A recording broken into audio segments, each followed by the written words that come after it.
नमस्कार दोस्तों, मैं डॉक्टर अभिनव वर्मा आप सबका फिर से स्वागत करता हूं हमारे ऑफिशियल यूट्यूब चैनल पर। और जैसा कि आप सबको पता है, हम लोग HPS 23 का एनालिसिस कर रहे हैं और मैं आपके सामने लेकर आया हूं हिस्ट्री का एनालिसिस लेके। इस साल के जो हिस्ट्री के क्वेश्चंस थे, it was largely dominated by the medieval period और उसमें एंशिएंट हिस्ट्री भी आपको देखने को मिलेगी। तो काफी ज्यादा ओवर द टॉप के क्वेश्चंस थे, ऐसे क्वेश्चंस थे शायद बहुत ज्यादा मुश्किल थे हम सब के लिए। मतलब एक क्वेश्चन जो वो था राणा ऑफ मेवाड़ की क्रोनोलॉजी का, वो मेरे ख्याल से एक ऐसा क्वेश्चन था कि आप राजस्थान के पेपरों में पूछ लो कांगड़ा की क्रोनोलॉजी के बारे में, क्योंकि इतने ज्यादा फेमस किंग्स भी नहीं थे वो। जैसे अगर राणा संगा होते या महाराणा प्रताप जी होते तो शायद हम फिर भी अटेम्प्ट कर लेते, बट इतना ज्यादा डिसहार्टन होने की जरूरत नहीं है। और ऐसे भी नहीं है कि आप लोग सारे के सारे मिडिवल हिस्ट्री पढ़ना शुरू कर दीजिए, ठीक है, या इतनी डिटेल में आप मॉडर्न हिस्ट्री पढ़ना शुरू कर दीजिए। मैं ये समझता हूं कि ऐसे क्वेश्चंस होते हैं जो हम टफ कैटेगरी में डाल सकते हैं, और ये कुछ 4-5 क्वेश्चंस होते हैं जिसको आप छोड़ भी दोगे तो आपका इतना ज्यादा फर्क नहीं पड़ेगा।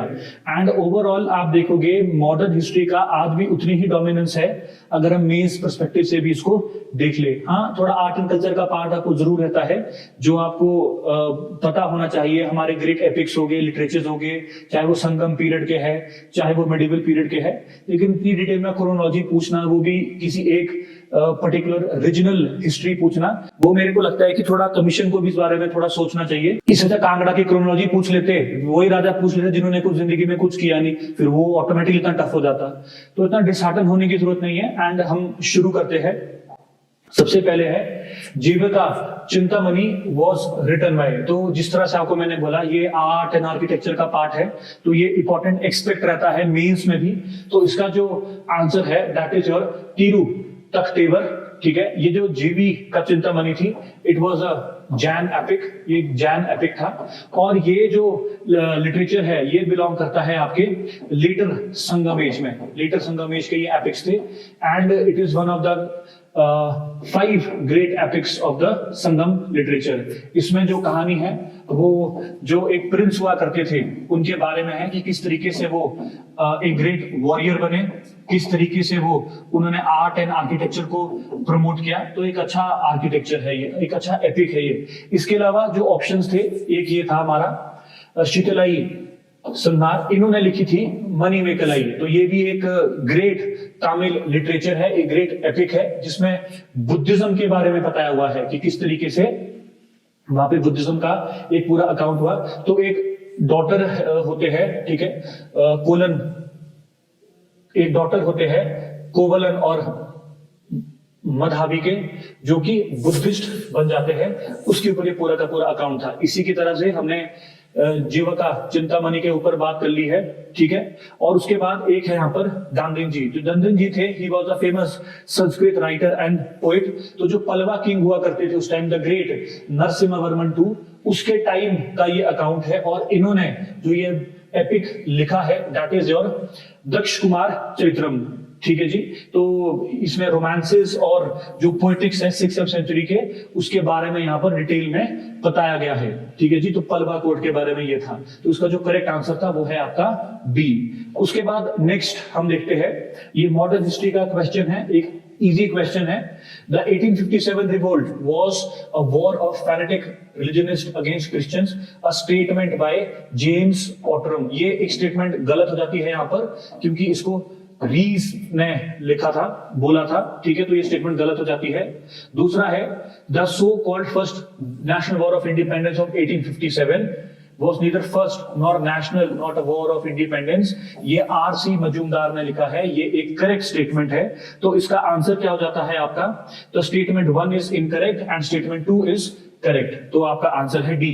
अगर आप देखोगे, जब हम इसको ज्यादातर मेंस में इसको डिटेल में पढ़ते हैं, आपने क्लास में भी देखा होगा, तो हम इसको एक बेसिकली एक कॉलम, एक प्रो एंड कॉन्स वाले या अगेंस्ट या फॉर वाले उसमें करते हैं कि जो इंडियन नेशनलिस्ट थे वो इस वॉर ऑफ इंडिपेंडेंस के बारे में क्या बोलते हैं।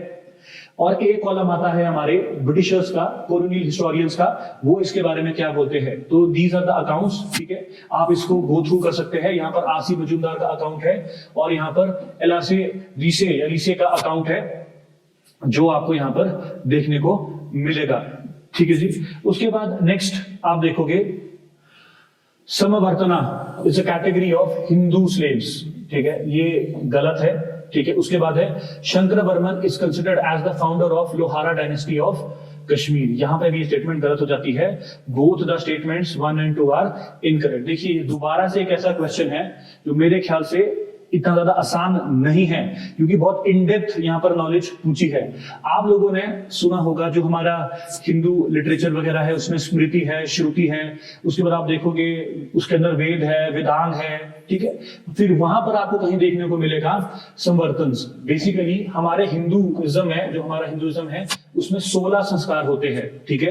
टोटल 40 संस्कार होते हैं, उसमें से जो मेजर संस्कार है वो हमारे 16 संस्कार है। तो यहाँ पर सारे के सारे संस्कार हमने लिखे हैं। ये जो 16 संस्कार है सब जो हिंदुइज्म को फॉलो करते हैं इससे गुजरते हैं। और जो क्वेश्चन पूछा था वो पूछा था बेसिकली हमारे 14th संस्कार के बारे में, which is your graduation ceremony. जैसे ही हम पढ़ के है ना अपनी ब्रह्मचर्या से एजुकेशन कंप्लीट करके बाहर निकलते हैं और विवाह के लिए रेडी होते हैं, मतलब हम मैरिज के लिए रेडी होते हैं, जो हमारा 15वां संस्कार है, तो उस जो पीरियड में जो है उसको हम बोलते हैं संवर्तन संस्कार, ठीक है। इसमें से अगर आप देखोगे जो ये है हमारा अंत्येष्टि, दिस इज अ फ्यूनरल, ये पोस्ट बर्थ होता है। और अगर आप देखोगे स्टार्टिंग के जो 4 है ये आपके प्री बर्थ होते हैं, और बाकी के हमारे आप देखोगे एक नॉर्मल हमारे लाइफ टाइम पे आपको देखने को मिलेंगे। So what is your samavartan? It means returning home from the house of acharya. तो अगेन मेरे को लगता है ये एक ऐसा क्वेश्चन है जो उन्हीं को ज्यादातर याद होगा जो शायद हिस्ट्री ऑप्शन की तैयारी कर रहे हैं। तो ये दोबारा से मैं इसको एक टफ क्वेश्चन यहाँ पे देखूंगा। और जो उसकी जो सेकंड स्टेटमेंट थी, again Shankaravarman was the ruler of Utpala dynasty which was ruled over the Kashmir region from 8th to 10th century and kingdom was established by Avantivarman who ended the rule of Karkota dynasty. तो basically अगर आप यहाँ पर देखोगे तो यहाँ पर शंकरवर्मन को लोहारा डायनेस्टी का किंग माना गया है, जो कि कंप्लीटली गलत है। ये उत्पाला डायनेस्टी के फाउंडर थे। अगर आप लोगों ने थोड़ा सा हिमाचल प्रदेश को फॉलो किया होता, कांगड़ा एम्पायर को फॉलो किया होता, तो शायद थोड़ा मेजर आपको थोड़ा बहुत पता होता।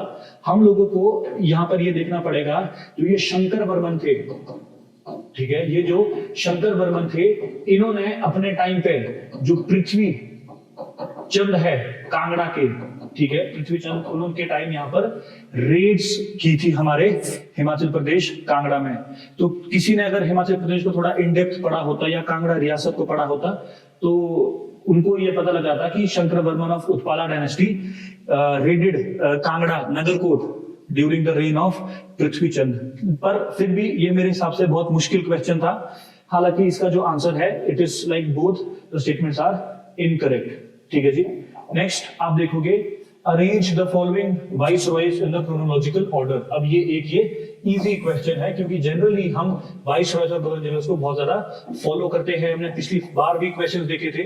अब यहाँ पर जो सबसे पहले आएंगे वो आएंगे हमारे लॉर्ड एल्गिन। अब लॉर्ड एल्गिन ये वही वाइसरॉय है जो चौंट्रा, ठीक है, अपना मंडी में जिनकी डेथ हुई थी। उसके बाद इनकी जो ग्रेव आपको देखने को मिलेगी वो कहां देखने को मिलेगी? धर्मशाला में। तो अगर किसी को ये मुश्किल लग रहा था, पर अगर किसी ने हिमाचल को पढ़ा होता तो वहां से ये क्वेश्चन निकल सकता था।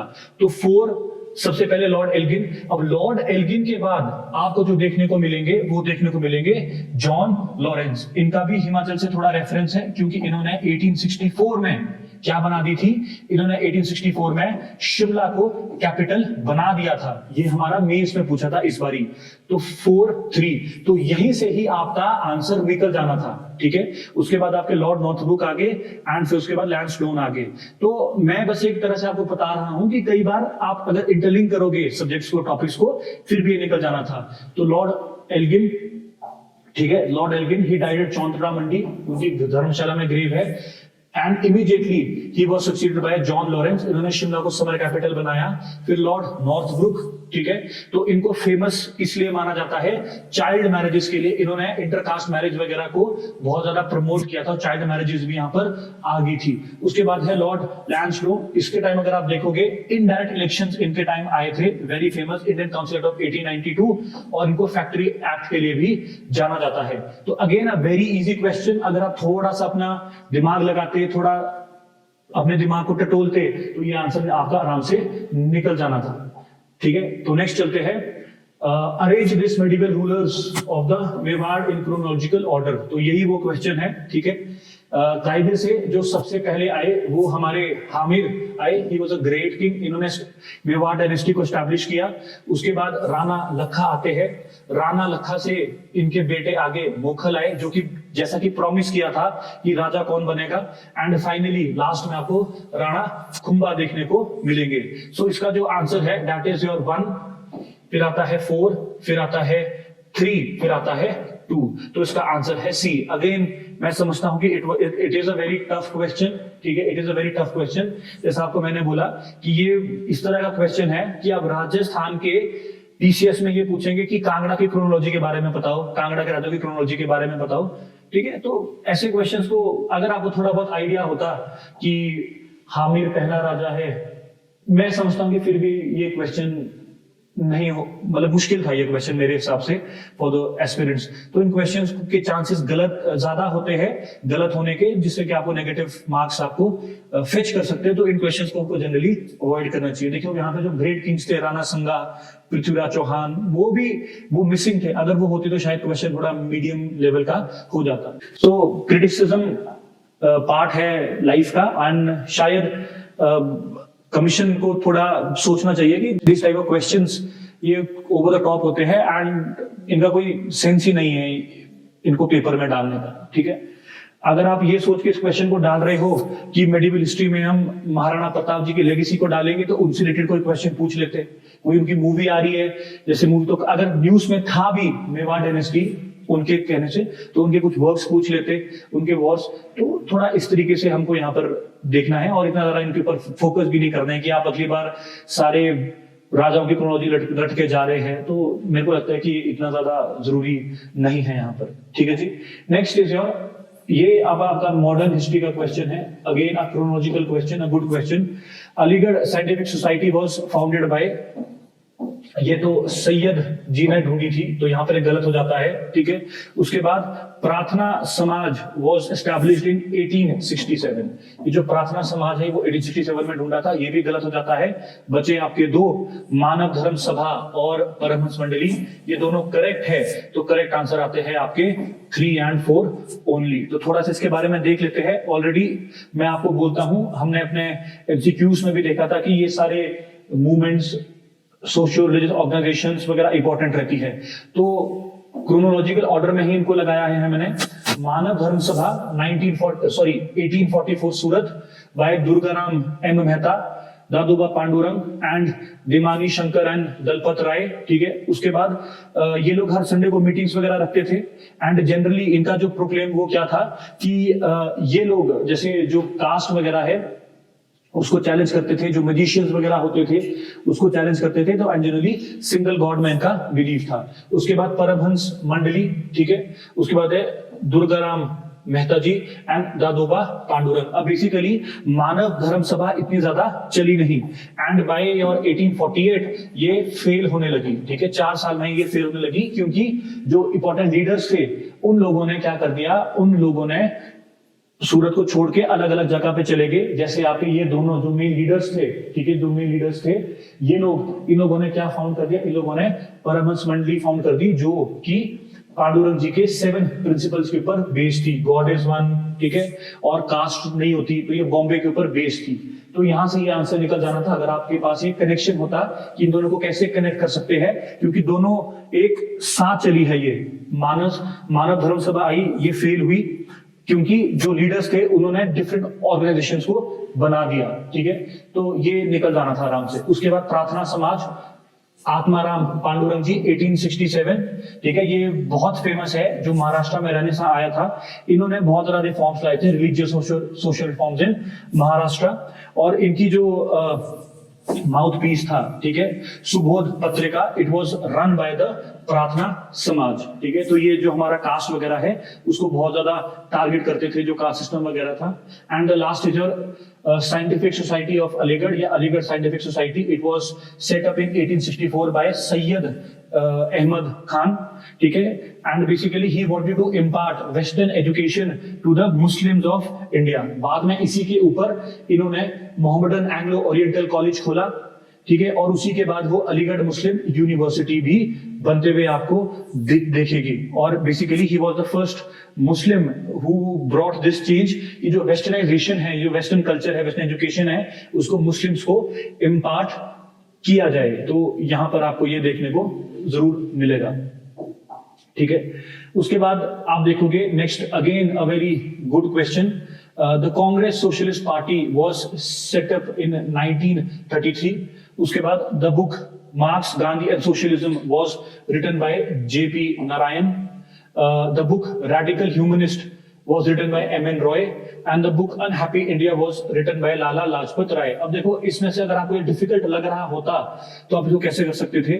हम सबको डेफिनेटली ये इतना आइडिया होता, ये इतना बेसिक है कि अनहैप्पी इंडिया लाला लाजपत राय ने ही लिखी थी। सो आपका एक ऑप्शन तो यहाँ पर गलत हो जाना था। अगर आप उसके ऊपर देखोगे, M.N. रॉय की हिस्ट्री को समझोगे, M.N. रॉय बहुत बेसिकली सोशलिस्ट, ठीक है, सोशलिस्ट थे, कम्युनिस्ट थे। एंड इवेंचुअली उनके जो थ्योरीज वगैरह है, उनकी जो बुक्स वगैरह है, वो ह्यूमैनिज्म, वो ह्यूमैनिटी के ऊपर बहुत ज्यादा है। तो जो रेडिकल ह्यूमनिस्ट थी, it is also written by your M.N. Roy.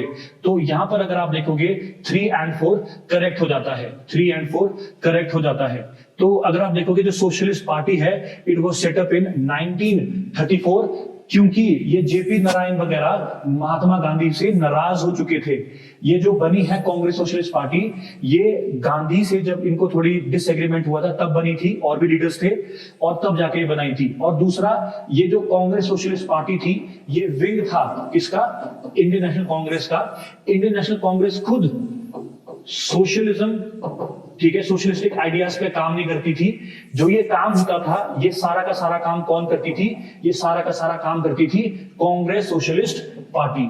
अब ये Congress socialist party by the 1942 supported Congress and Gandhi. इन्होंने 1942 में सपोर्ट किया था गांधी को, और ये 1948 में पूरी की पूरी डिसॉल्व हो गई थी। तो अगेन इजी क्वेश्चन, अगर आपने मॉडर्न हिस्ट्री को पढ़ा होता, ठीक है। तो Congress socialist party was founded in 1934 by JP Narayan, Ram Manohar Lohia and Acharya Narendra Dev. अभी जो आचार्य नरेंद्र देव जी थे, ठीक है, ये इसके प्रेसिडेंट बनेंगे, और जयप्रकाश नारायण इसके सेक्रेटरी बनेंगे, ठीक है। उसके बाद आप देखोगे, it was a socialist group with in Congress. मैंने आपको बता दिया है आइडियोलॉजिकल डिफरेंसेस थे गांधी के साथ, ये भी बता दिया है। और जो राम मनोहर लोहिया थे, इनके एक जर्नल चलता था कांग्रेस सोशलिस्ट, और राम मनोहर लोहिया ने ही बुक लिखी है मार्क्स, गांधी एंड सोशलिज्म, ना कि जेपी नारायण है। और जो जेपी नारायण है, इनकी एक बहुत फेमस बुक है नेशन बिल्डिंग इन इंडिया। और अगर आप देखोगे, उन्होंने क्या किया था? उन्होंने कंप्लीट क्रांति, है ना, उन्होंने टोटल डेमोक्रेसी का नारा भी इन्होंने ही दिया है। और क्या एडवोकेट करते थे ये? पार्टीलेस डेमोक्रेसी इन इंडिया। उसके बाद M.N. रॉय की जो फेमस बुक है रेडिकल ह्यूमनिज्म, और इन्होंने कम्युनिस्ट पार्टी ऑफ इंडिया को भी ढूंढा था 1925 में। तो इस तरीके से ये थे, क्योंकि ये कम्युनिस्ट आइडियोलॉजी को ज्यादा बिलीव करते थे, ठीक है। पहले ये सोशलिस्ट थे, and eventually over the period of time इनमें कम्युनिस्ट आइडियाज आए, ठीक है। इन्होंने आइडिया कॉन्स्टिट्यूशन ऑफ इंडिया का भी दिया। तो आपने ये सब थोड़ा पॉलिटी, हिस्ट्री में सब मिला के पढ़ा होगा। तो आंसर आपका क्या बनता है? 3 and 4 ओनली। नेक्स्ट आप देखोगे, अगेन मेडिवल हिस्ट्री का क्वेश्चन है, ठीक है। Tuzuk e Baburi was written in pure Persian language. अगर आप तुजुक वर्ड को ही ले जाओगे, ये स्टेटमेंट गलत हो जाती है, क्योंकि ये जो लैंग्वेज है तुजुक, ये आपकी तुर्किश लैंग्वेज में लिखा गया है। Tuzuk e Baburi was written in Turkish language. हालांकि बाद में जब अकबर राजा बनते हैं, तो फिर जाके इस तुजुक ए बाबुरी को क्या बनाया गया? बाबरनामा। और उस बाबरनामा को लिखा गया था पूरी की पूरी पर्शियन लैंग्वेज में। तो थोड़ा सा घुमाने की कोशिश की यहाँ पे कमीशन है, ये थोड़ा अच्छा क्वेश्चन था, स्टेटमेंट गलत है। उसके बाद poet Amir Khusro's first masnavi which means collection of poems was किरण उस सदिन विच वाज रिटन इन 1289, ये ट्रू स्टेटमेंट है। उसके बाद Jhanjhari Masjid at Jaunpur was built by Hussain Shah, ये एक गलत स्टेटमेंट है। हालांकि ये थोड़ा जब मुश्किल हो रहा था, लेकिन अगर आप ये वाली स्टेटमेंट देखोगे, सूफी saint Siddi Maula was put to death by Sultan Jalaluddin Khilji for attempting rebellion, true statement होती है। तो 1 और 4 यहाँ पे ट्रू स्टेटमेंट थी। अगर आपने इनके बारे में सुना होगा, सेंट सिद्दी मौला के बारे में, इनको कैसे मरवाया था, जलालुद्दीन खिलजी ने इनको हाथी के नीचे दबवाया था, बिकॉज ये वहां के कोर्ट नोबल्स के साथ मिलके जलालुद्दीन खिलजी के खिलाफ रिवोल्ट शुरू करवा रहे थे। तो ये कॉन्स्पिरेसी जब पता लगी तो ही वॉज किल्ड। तो अगेन टफ क्वेश्चन आप यहाँ पे देख सकते हैं, तुजुक ए बाबरी, ठीक है, as the name suggest it is written in Turkish language. Later अगर आप देखोगे, it was converted and name to Baburnama in 1589 by Mirza Abdul Rahim in Persia. उसके बाद खुसराओ की जो पहली मसनवी है, दैट इज और किरण उस सदिन, जो भी हमने देखा, ठीक है। तो ये ऑस्पिशियस स्टार्स वगैरह की हिस्टोरिक मीटिंग्स हुई थी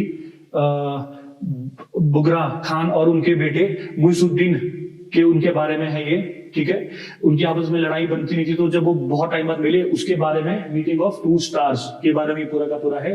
और जो झंझारी मस्जिद है, it is a mosque in your Jaunpur Uttar Pradesh and it was build by Ibrahim शकरी। तो उस टाइम मेरे ख्याल से दिल्ली के सुल्तान मोहम्मद शाह हुआ करते, सुल्तान शाह हुआ करते थे। तो तब का ये पूरा का पूरा अकाउंट आपको देखने को मिलेगा, ठीक है। उसके बाद नेक्स्ट संगम लिटरेचर से दोबारा ये क्वेश्चन पूछा है, ठीक है। अगर आप देखोगे संगम जो लिटरेचर है, या मैं बोल दूं कि सीधा तरफ से कि जो विजयनगर एम्पायर है, ठीक है, जो विजयनगर एम्पायर है उसके ऊपर ये पूरा का पूरा क्वेश्चन फ्रेम है।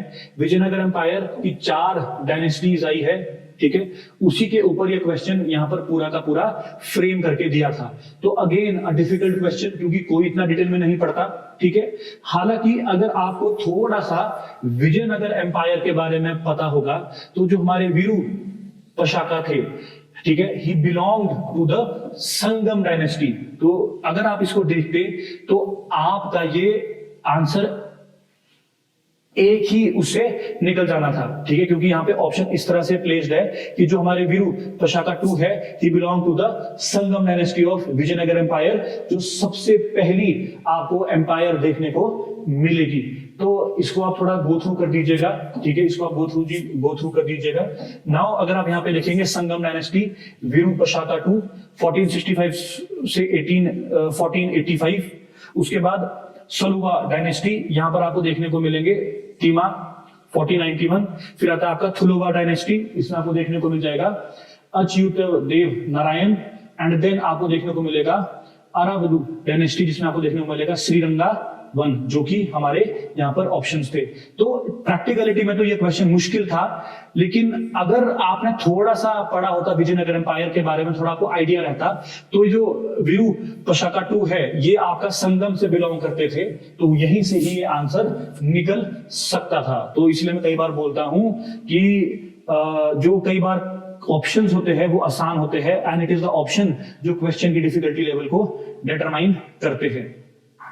उसके बाद अगेन इजी क्वेश्चन, ये इजी क्वेश्चन है हमारा, मॉडर्न हिस्ट्री से हम कह सकते हैं कि क्वेश्चन आया था, ठीक है। फर्स्ट कार्नेटिक वॉर से थर्ड कार्नेटिक वॉर, ठीक है। फर्स्ट कार्नेटिक वॉर हो गया हमारा treaty of Aix la Chapelle, third Carnatic war हो गया हमारा ट्रीटी ऑफ पेरिस, ठीक है, ट्रीटी ऑफ पेरिस। उसके बाद अगर आप देखोगे ए का 4, ठीक है, एंड बी का हो गया 3, तो ए का 4 बी का 3, तो आंसर यहीं से निकल जाना था। हाउएवर हम सबको पता है first Anglo Mysore war treaty of Madras and second Anglo Mysore war treaty of Mangalore. तो अगेन इजी क्वेश्चन, आप इसको गो थ्रू कर सकते हैं विद डेट्स यहाँ पे मेंशन्ड है कौन कौन सी ट्रीटी, ठीक है। तो आप इन सारी वॉर्स और इन ट्रीटीज को यहाँ पर देख सकते हैं, ठीक है। तो चलते हैं नेक्स्ट क्वेश्चन की तरफ।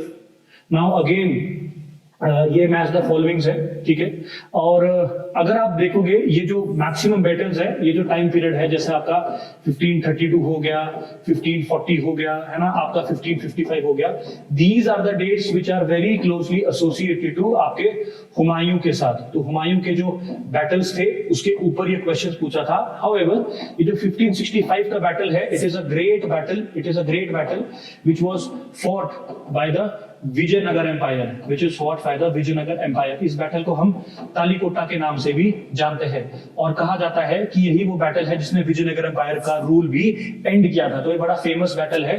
The battle is your Rakh Shahi Tangadi, which is also known as battle of Talikota. तो ये हुआ था 1565 में विजयनगर एम्पायर में। तो सी का आपका 2 हो गया। जब आपका सी का 2 हो गया तो ऑटोमेटिकली आपके यहां पर आंसर ए या ऑप्शन ए और ऑप्शन सी यहां पर एलिमिनेट हो जाता है। उसके बाद अगर आपको थोड़ा सा याद होगा, इन द ईयर योर 1555, ठीक है, हुमायूं जब आए थे 1555 में, सो ही went in war with the Afghans. He went in war with the Afghans. इस बैटल को कहा जाता है battle of Machhiwara, battle of Machhiwara. उसके बाद ये जो बैटल है बैटल ऑफ दोहरिया, ये आपका बिहार में हुआ था, ठीक है, लोधी के खिलाफ। तो लोधी वर्सेस हुमायूं ये बैटल हुआ था और इस बैटल को आप दोहरिया के नाम से भी जानते हैं और ये हुआ था आपका 1532 में, 1532 में। तो यहां से आपका आंसर निकल जाना था। तो 1532 बैटल ऑफ दोहरिया, ठीक है। उसके बाद 1540 बैटल ऑफ बिलग्राम, या इसको आप चौसा के नाम से भी जानते हो। और 1555 आपका battle of Machhiwara, battle of Machhiwara या मच्छीवाड़ा। और 1565 हो गया आपके विजयनगर एम्पायर। तो ए का हो गया 3, तो यहां पर आपका आंसर था वो था डी। सो कई बार से एक तरह से मुश्किल क्वेश्चन ही था। अगर आपको यहां पर ऐसा भी नहीं था कि अगर आपको मैक्सिमम 3 बैटल पता होने चाहिए थे तभी आपका यहां पर ये आंसर निकलना था, ठीक है। क्योंकि जो मोस्ट कॉमन बैटल्स थे कौन कौन से, बैटल ऑफ तालीकोटा और बिलग्राम चौसा, वो तो एज इट इज ही मैच है यहां पर ऑप्शंस में। तो आपको मच्छीवाड़ा या फिर दोहरिया के बारे में पता होना चाहिए था, तभी ये क्वेश्चन निकल सकता था। Again a difficult question of medieval history. तो यहां पर ये सारा मेंशन्ड है, आप इसको गो थ्रू कर सकते हैं, ठीक है। So this is it. तो ये हमारा पूरा हिस्ट्री का एनालिसिस था।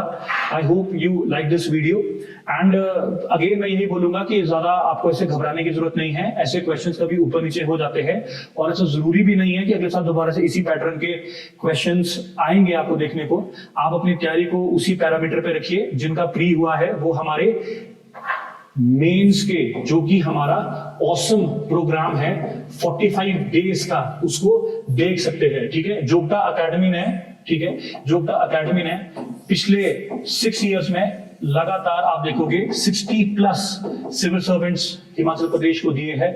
और पिछली साल हमारे जो टॉपर रहे हैं प्रवीण कुमार भारद्वाज जी, ठीक है, उससे पहले जो टॉपर्स थे, ठीक है, अभिषेक भरवाल जी। तो इस तरीके से आप देखोगे ये they all went through this mains programme, चाहे उन्होंने आंसर राइटिंग की। और जो अभी के जो टॉपर्स है रिसेंटली, ये तो हमारे क्लासरूम प्रोग्राम से ही थे।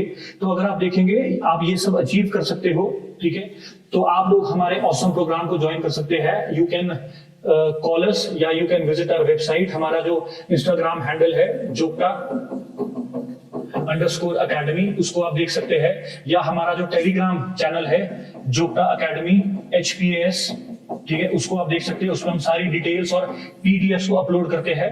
आप हमारे साथ जुड़िए जोगटा सर की गाइडेंस में। आप ये पूरा का पूरा प्रोग्राम कीजिए। आपको इस प्रोग्राम में प्रॉपर नोट मेकिंग नोट्स मिलेंगे, compiled value addition additional notes मिलेंगे, आपको प्रॉपर आंसर राइटिंग होगी। ये जो पूरा का पूरा ऑसम प्रोग्राम होगा, इस ऑसम प्रोग्राम में बेसिकली आपको क्या क्या होगा मैं आपको थोड़ा सा बता देता हूं।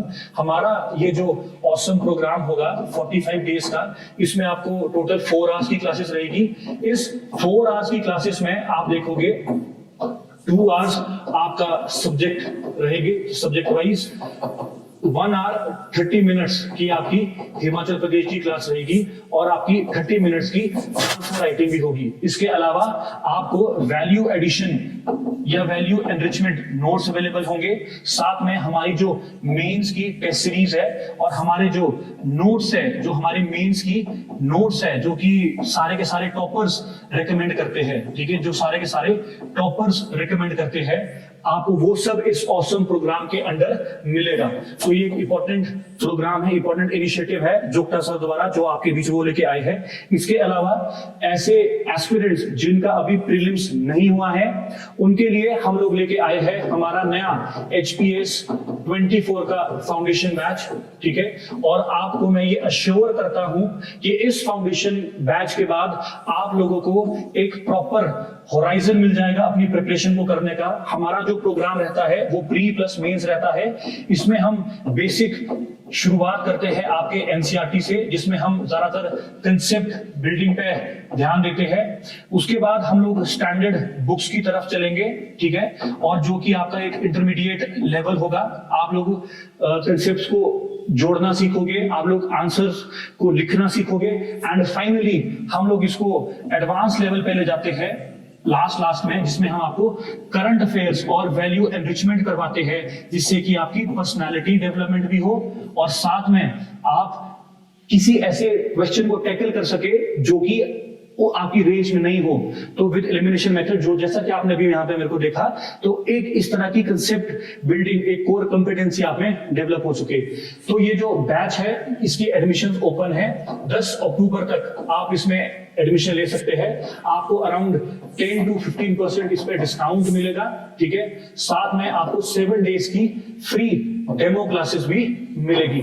बाकी आप लोग हमें कॉल कर सकते हैं 8628864475 पर। आप हमारे टेलीग्राम और इंस्टाग्राम और व्हाट्सएप पे जुड़ सकते हैं हमारे साथ एंड अपनी प्रिपरेशन को स्ट्रीमलाइन कर सकते हैं। Thank you so much.